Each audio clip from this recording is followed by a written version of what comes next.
నమస్తే, నేను Kavitha. Welcome to I dream.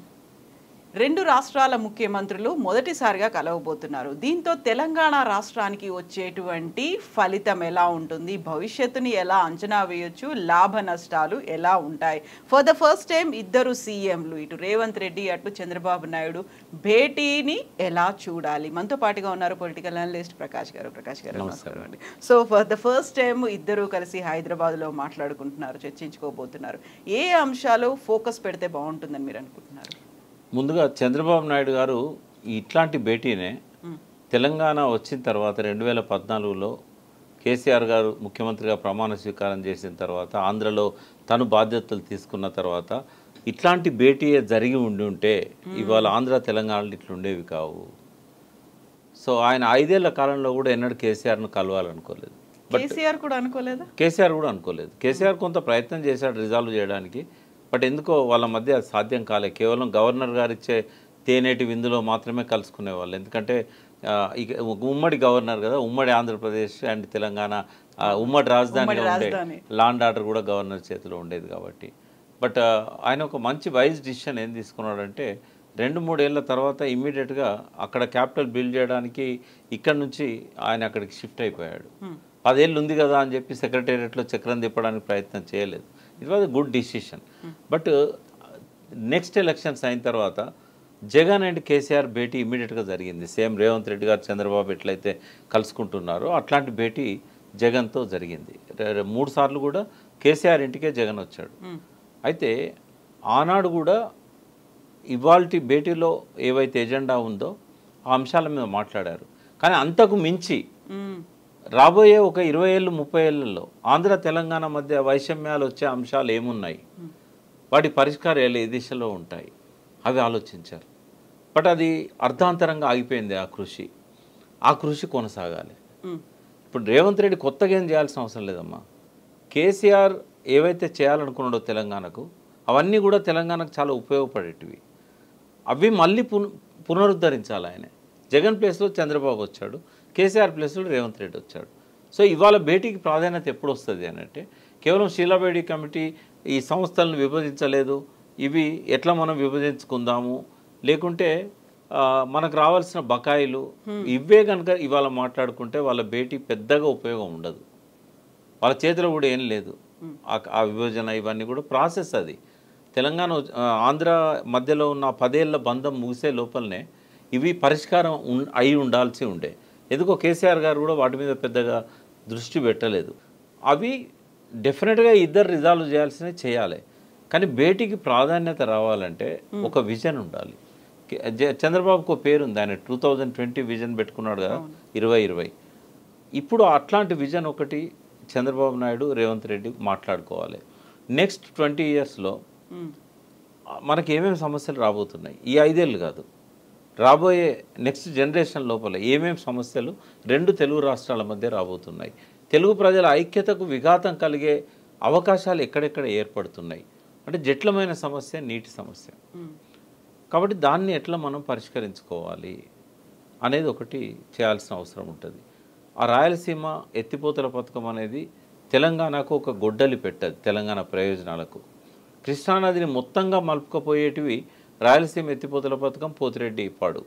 Chandrababu Naidu ఒక విశాలమైన దృక్పథంతో, హృదయంతో తనను 10 సంవత్సరాలు ముఖ్యమంత్రిగా నిలబెట్టిన తెలంగాణ, తనను 10 సంవత్సరాలు ప్రతిపక్ష నాయకునిగా గౌరవించిన తెలంగాణ, ఆ తెలంగాణ బిడ్డలు కూడా తన బిడ్డలే అనుకొని రాయలసీమ ఎత్తిపోతల పథకాన్ని తక్షణం ఉపసంహరించుకోవాలి. అది ఎజెండాలో అంశం కావాలి. రేవంత్ రెడ్డి గారు కనుక దానికోసం పట్టుబడితే అతన్ని గురువు అయినా కూడా సమానమైన పోటీ ఇవ్వగలిగిన ఉజ్జి అని అనుకుంటారు.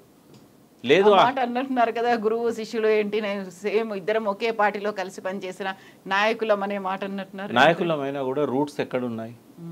నిన్ను ఎదిగించింది ఎవరు? ఎక్కడో ఎమ్మెల్సీ ఉన్న వ్యక్తిని తీసుకొచ్చి, ఎమ్మెల్సీ కూడా కాదు, జిల్లా పరిషత్ టెరిటోరియల్ సభ్యుడు, జెడ్పీటీసీగా ఉన్న వ్యక్తిని నిన్ను ఎమ్మెల్సీ చేయడంలో చంద్రబాబు పాత్ర లేదా? ఎమ్మెల్సీ నుంచి నిన్ను ఎమ్మెల్యేగా చేసింది తెలుగుదేశం పార్టీ కదా. ఆ తర్వాత నువ్వు ఎంపీ కావడానికి పరోక్షంగా సహకరించారు కదా. ఎందుకంటే నువ్వు కాంగ్రెస్లోకే పోకపోతే ఎంపీ అయ్యేవాడివి కాదు కదా. కాంగ్రెస్లోకి పోవడాన్ని ఎంకరేజ్ చేసింది చంద్రబాబు కదా. పీసీసీ అధ్యక్ష పదవి చంద్రబాబు దయతోనే కదా మనకు వచ్చింది. మొన్న గెలవడంలో కూడా టీడీపీని పోటీ పెట్టుంటే ఆ 3% ఆయన వాళ్ళకి ఎంత లేదన్నా 10% బలం ఉంది ఓట్ బ్యాంక్. ఆ 10% కనుక టీడీపీ తీసుకొని ఉంటే ఇవాళ ముఖ్యమంత్రి చంద్రశేఖరరావు ఉండేవాడు కదా.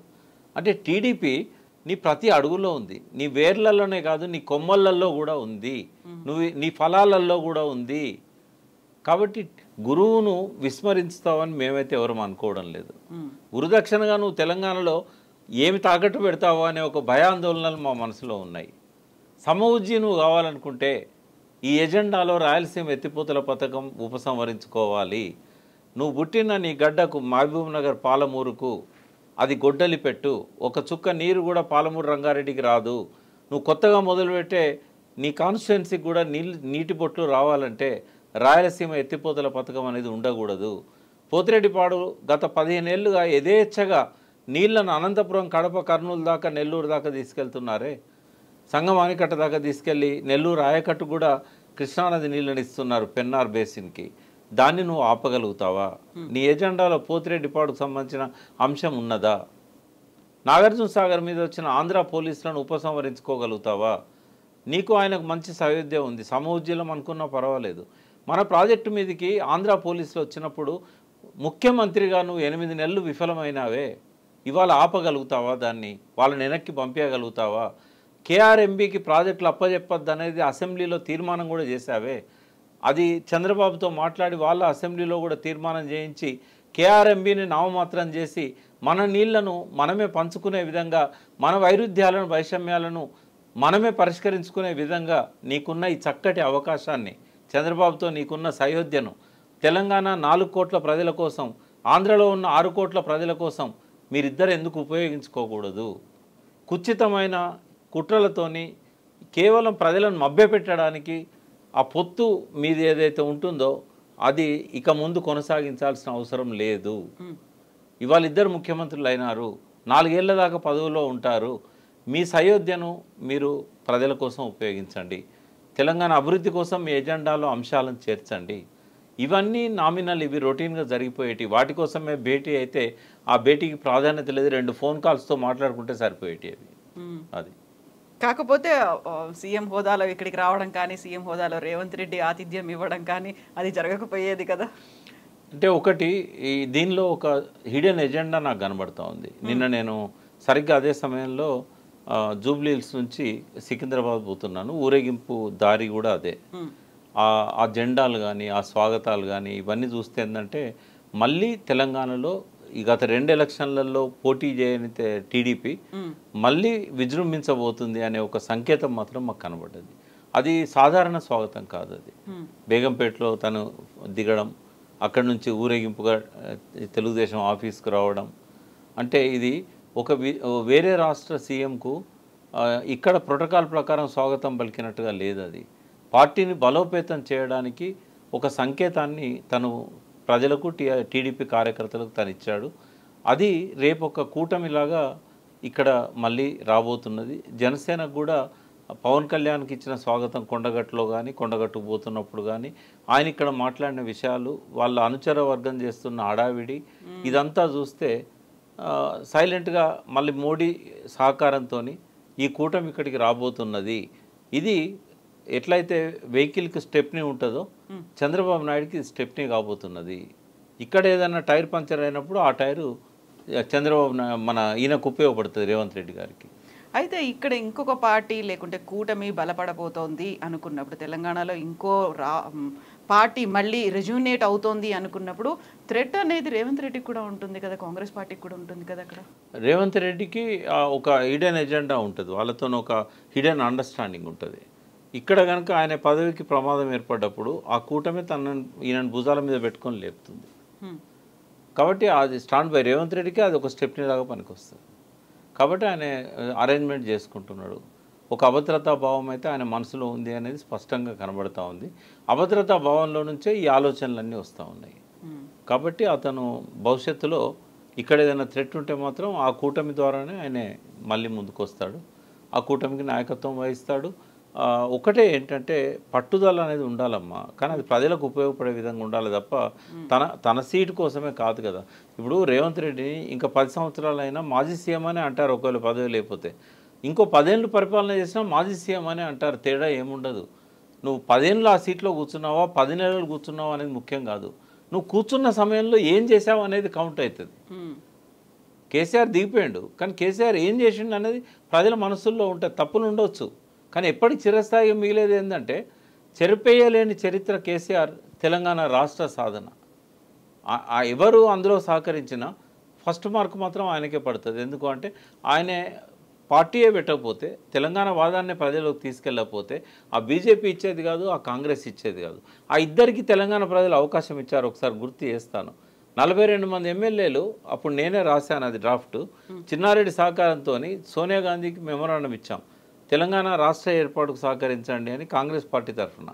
ఆమె ఏం చేసింది, ఓ కమిటీ వేసింది, అద్వానీకి లెటర్ ఇచ్చింది, ఆయన సాధ్యం కాదనగానే సైలెంట్ అయిపోయింది. నిజంగానే మీరు ఆ రోజు కనుక తెలంగాణ రాష్ట్ర సాధన కోసం ఇక్కడి పార్టీని తయారు చేస్తుంటే, తెలంగాణ కాంగ్రెస్ తయారు చేస్తుంటే కేసీఆర్ వచ్చేవాడే కాదు. అంతకంటే ముందు బీజేపీ ఒక ఓటు 2 రాష్ట్రాలు అన్నది, వాళ్ళు కనుక 4 గెలిచారు ఆ నినాదంతో, ప్రజలు ఆదరించారు కదా. వాళ్ళు ఏం చేశారు, అద్వానీకి అప్పచెప్పారు. ఆయన ఏమన్నాడు, ఇది నేషనల్ పాలసీ కాదు, ఆ రాష్ట్ర పార్టీ పాలసీ అని పక్కకు పెట్టాడు. మీరే ఆ రోజు కనుక ఈ నిర్ణయాన్ని ఎత్తికెక్కించుకొని తీసుకొని ఉంటే, ఈ బీజేపీ ఉద్యమాన్ని చేపట్టుంటే డెఫినెట్గా కేసీఆర్ వచ్చేవాడు కాదు. అంటే మీ 2 పార్టీలకు అవకాశం ఇచ్చి మీరు విఫలమైన తర్వాతనే మాలాంటి వాళ్ళము కేసీఆర్తో కలిసి ఈ పార్టీ పెట్టి తెలంగాణ కోసం. కాబట్టి కాంగ్రెస్ ఇచ్చినా బీజేపీ మద్దతు ఇచ్చినా ఆ క్రెడిట్ ఎప్పటికి కూడా కేసీఆర్కే ఉంటుంది. చెరపలేని ముద్ర. అట్లాంటి ముద్రలు రేవంత్ రెడ్డి ఏర్పాటు చేసుకోవాలి, అట్లాంటి ముద్రలు చంద్రబాబు ఏర్పాటు చేసుకోవాలి. ఇవాళ అమరావతిని నిర్మించినట్టయితే, ప్రజలకు రాజధానిగా నిలబెట్టినట్టయితే చరిత్రలో ఎప్పటికీ చంద్రబాబు అమరావతి నిర్మించిన ఒక నాయకుడిగా మిగిలిపోతాడు. పోలవరాన్ని పూర్తి చేసినట్టయితే ఆ ప్రతి పంట గింజ మీద చంద్రబాబు పేరు ఉంటుంది. ఇప్పుడు నిన్న గ్రాండ్ వెల్కమ్ లేకుంటే అక్కడ ర్యాలీలు ఇవన్నీ చూసిన తర్వాత మీతో పాటుగా టీఆర్ఎస్ లీడర్స్ కావచ్చు, తెలంగాణ కోసం పోరాటం చేసినటువంటి కార్యకర్తలు, వీళ్ళందరూ ఆలోచనలు, భావం ఏమనిపించింది? కాగలిగిన కార్యం గంధర్వులే తీరుస్తారు. ఎలా? చంద్రబాబు రావడం అనేది అది కేసీఆర్ నెత్తి మీద అమృత వర్షం. ఎందుకు? అది నీళ్ళ జల్లు కాదు, పాల జల్లు కాదు, అది అమృత వర్షం. చంద్రబాబు ఒక్కసారి వచ్చినందుకే కాంగ్రెస్కు కూటమి కట్టి ఓటేయమన్నందుకే 88 సీట్లు ఇచ్చారు ఆ రోజు. నిజంగానే చంద్రబాబు రాకపోయి ఉంటే ఇవాళ కేసీఆర్ ఓడిపోయేవాడు కాదు. ఎందుకంటే అవి 88 వచ్చేటివి కాదు, ఏ 60, 61 వచ్చేటి, లేదా ఇండిపెండెంట్ మద్దతుతో ఆయన అధికారంలోకి వచ్చేవాడు. అప్పుడు రియలైజ్ అయ్యేవాడు, ప్రవర్తనలో మార్పు ఉండేది, మళ్ళీ 3వసారి గెలిచేవాడు.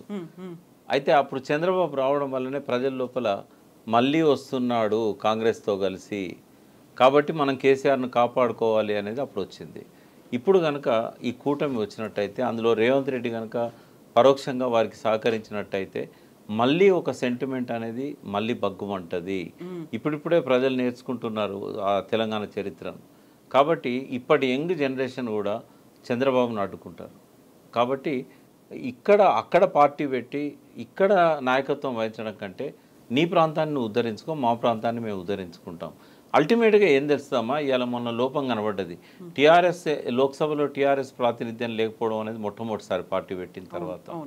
ఇవాళ అక్కడ వాయిస్ వినిపించలేదే తెలంగాణది. మమతా బెనర్జీ సంబంధించిన ఎంపీలు చాలా అక్కడ వాయిస్ వినిపించారు. తమిళనాడుకు సంబంధించి రాజా తన వాయిస్ వినిపించాడు. అన్ని రాష్ట్రాల నుంచి వాళ్ళు వాయిస్ వినిపించారు.